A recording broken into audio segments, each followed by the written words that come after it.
সব কিছু আমরা দেখতে পাই না, যা চোখে দেখা যায় না তারও অস্তিত্ব থেকে যায় চারপাশে ছায়ার মতো।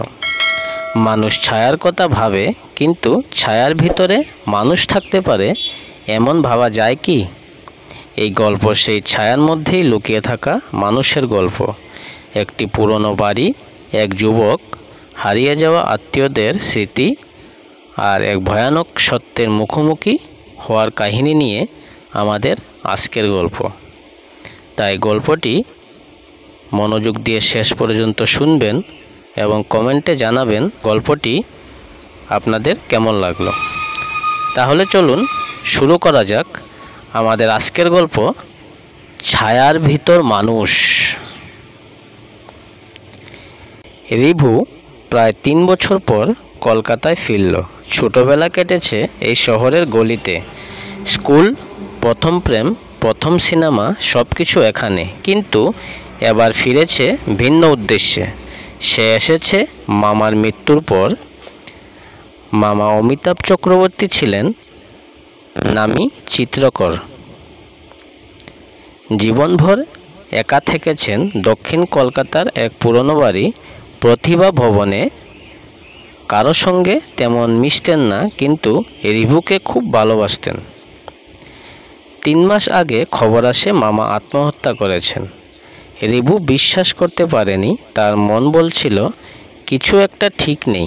তাই সে ফিরে এসেছে উত্তর খুঁজতে। প্রতিভা ভবন এখনও আগের মতোই রয়েছে, তবে যেন কারো নিঃসঙ্গ, আরও নীরব। রিভু গেট ঠেলে ভেতরে ঢুকে। বাতাসে একটা অদ্ভুত গন্ধ, পুরনো কাঠ আর ছত্রাকের। দরজায় পৌঁছে সে চাবি ঘোরায়। দরজাটা খুলতেই যেন ভেতর থেকে ঠান্ডা বাতাস ছুটে আসে আর ফিস ফিস করে বলে, ফিরে এসেছো।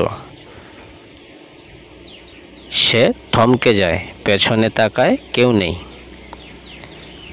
ঘরের ভেতর ঢুকতেই রিভুর মনে হলো সময় এখানে থেমে গেছে। দেওয়ালের ঘড়ি আটকে আছে রাত 11:46।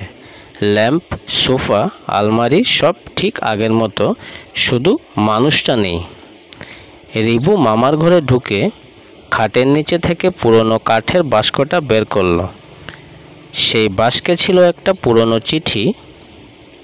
রিভু, আমি জানি তুমি একদিন ফিরবে। আমি আত্মহত্যা করিনি।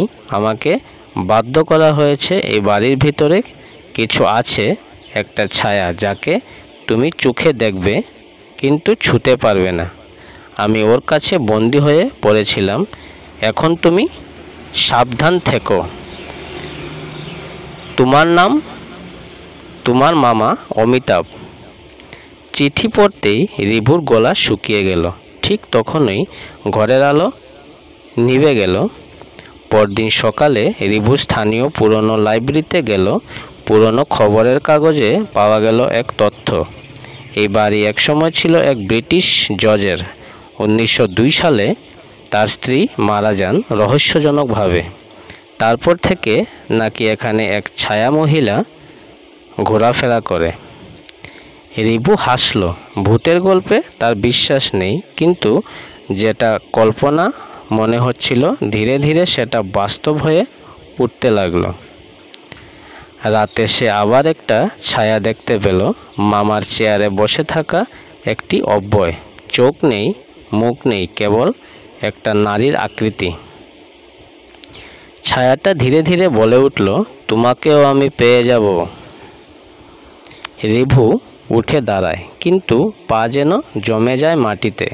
সে মুহূর্তে একটা শব্দে ভেসে আসে, এক শিশুর কান্না। রিভু মামার স্টুডিও ঘরে একটা পুরনো আয়না পায়।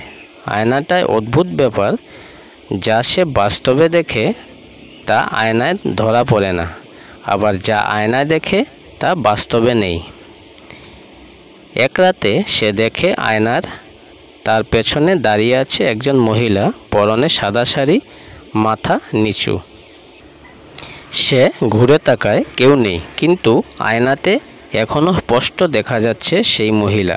সে ফিস ফিস করে বলছে, আমার নাম প্রতিভা। আমি এই বাড়ির আসল অধিকারিণী। আয়নার ভেতরের ছায়া প্রতিভা বলতে শুরু করে নিজের কাহিনী। আমি একসময় এই বাড়ির বউ ছিলাম। আমার স্বামী আমাকে ভালোবাসতেন না, আমাকে পাগল বলতো। একদিন আমি নিজেই শেষ করলাম আমার জীবন। তারপর থেকে আমি এখানে আটকে আছি, আয়নার ভেতর, ছায়ার ভেতর। তোর মামা আমাকে চিনতে পেরেছিল, আমি তাকে ভয় পাইনি। ও আমাকে মুক্ত করতে চেয়েছিল, কিন্তু ততদিনে আমি বদলে গিয়েছি, ছায়া হয়ে গেছি। এখন আমি চাই কারো শরীর, কারো জীবন, আমার নিজস্বতা ফিরে পেতে চাই। তুমি এসেছো রিভু, তুমি আমার পথ। রিভু বুঝে সে বিপদের মধ্যে পড়েছে। একমাত্র মুক্তির উপায় হলো প্রতিভাকে শান্তি দেওয়া, তাকে তার মৃত্যুর আসল সত্য জানানো। রিভু খুঁজতে থাকে প্রতিভার মৃত্যুর ফাইল। স্থানীয় রেকর্ড অফিসে গিয়ে সে জানতে পারে প্রতিভার মৃত্যু আত্মহত্যা নয়, খুন হয়েছিল। তার স্বামী তাকে বিষ খাইয়ে মেরে ফেলে, আত্মহত্যা বলে চালিয়ে দেয়। এই সত্য রিভু আয়নার সামনে দাঁড়িয়ে বলে, তোমাকে মেরে ফেলা হয়েছিল প্রতিভা, তুমি অপরাধ করনি, তুমি মুক্তি পাওয়ার যোগ্য। একটু মৃদু হাসি দেখা যায় আয়নায়। তারপর প্রতিভার ছায়া ধীরে ধীরে মিলিয়ে যেতে থাকে। রিভু বাড়ির ঘড়ির কাঁটা দেখতে পায় 11:46 থেকে নড়ছে।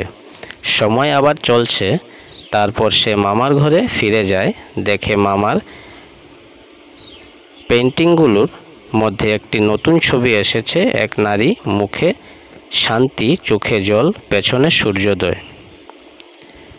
ছবির নিচে লেখা, ছায়ার ভিতর মানুষ ছিল যাকে মানুষ মানেনি।